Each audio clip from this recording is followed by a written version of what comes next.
পবিত্র ঈদ উল ফিতর উপলক্ষে ভারপ্রাপ্ত চেয়ারম্যান তারেক রহমানের নির্দেশে রংপুরের পীরগাছা উপজেলার কৈকুড়ি ইউনিয়নের চৌধুরানী উচ্চ বিদ্যালয়ের মাঠে বিশিষ্ট ব্যবসায়ী ও সমাজসেবক কৈকুড়ি ইউনিয়ন বিএনপি স্বেচ্ছাসেবক বিষয় সহ সম্পাদক মোহাম্মদ জাহাঙ্গীর আলমের নিজ অর্থায়নে 1000 গরিব অসহায় হতদরিদ্র পরিবারের মাঝে ঈদ সামগ্রী বিতরণ করেন।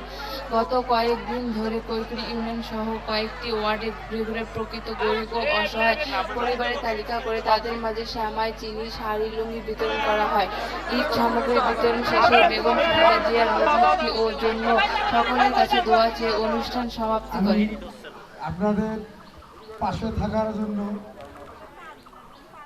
নিজস্ব অর্থায়নে আমার দলের ভারপ্রাপ্ত চেয়ারম্যান জনাব তারেক রহমানের নির্দেশে আমার সামর্থ্য অনুযায়ী যতটুকু আছে আপনাদের পাশে দাঁড়ানোর চেষ্টা করে।